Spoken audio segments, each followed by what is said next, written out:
Bonjour à tous, bienvenue à nouveau sur la chaîne Reset Info. Aujourd'hui, voyons comment régler le scintillement de l'écran du Realme C75.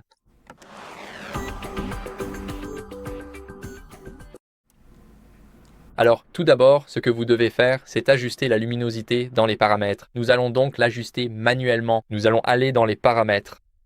Maintenant, ici dans les paramètres, nous devons aller trouver Affichage et luminosité. Ici, nous avons Affichage et luminosité. Laissez-moi passer rapidement en mode clair pour que vous puissiez mieux voir. Nous avons la luminosité juste ici, et comme vous pouvez le voir, il faut d'abord s'assurer que la luminosité automatique est désactivée. C'est très important car nous ne voulons pas que la luminosité soit ajustée automatiquement puisque nous voulons la régler manuellement. Ici, il suffit de déplacer le curseur pour changer la valeur. Donc je vais le laisser comme ça ou peut-être même l'augmenter. Et nous allons rester sur cette luminosité. Maintenant, ce que nous allons faire ensuite, c'est aller sur le Play Store et dans le Play Store, nous allons télécharger l'application de réduction de luminosité d'écran. Je vous retrouve dans une seconde une fois que je me serai connecté. Allons donc dans la barre de recherche.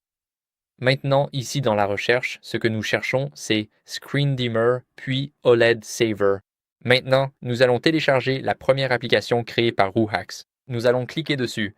Nous allons cliquer sur Installer et elle ne fait qu'1,5 méga, donc l'installation devrait être assez rapide. Comme vous pouvez le voir, elle est déjà en train de s'installer. Cliquons sur Ouvrir dès que c'est possible. Cliquons dessus. Et nous devons accorder les autorisations. Donc la première, c'est pour modifier les paramètres système afin qu'elle puisse ajuster notre luminosité. La suivante sert à mettre à jour la superposition chaque fois que nous activons notre clavier ou que nous faisons pivoter l'écran. Nous allons donc aller dans Applications, Télécharger.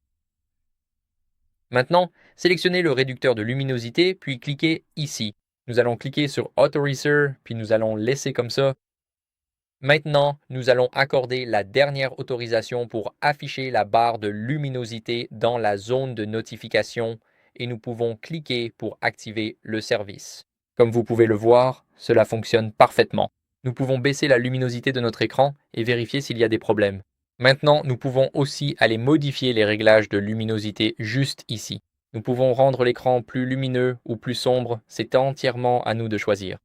Nous pouvons modifier les paramètres avancés ici, comme la luminosité physique minimale, le délai de changement et la durée du changement. Ici, nous pouvons l'ajuster, et lorsque nous voulons désactiver l'application, il suffit d'appuyer sur l'interrupteur juste ici. Maintenant, quand c'est grisé, cela signifie que tout est bon. Ce que nous allons faire en dernier recours ici, c'est mettre à jour notre logiciel. Nous allons donc aller dans les paramètres et dans les paramètres, nous allons faire défiler jusqu'à Système et mise à jour. Ici, nous allons cliquer sur Mise à jour logiciel et comme vous pouvez le voir, il recherche automatiquement les mises à jour. Nous devrions donc bientôt obtenir nos résultats. Comme vous pouvez le voir, ma version est à jour, mais si la vôtre ne l'est pas, je vous recommande de la mettre à jour. Il est très important de rester à jour avec la dernière version du logiciel afin de ne pas rester bloqué avec d'anciens bugs sur votre Realme. C'est tout pour cette vidéo. J'espère qu'elle vous a été utile. Si c'est le cas, laissez un like, abonnez-vous et laissez un commentaire et on se retrouve dans la prochaine vidéo. Au revoir.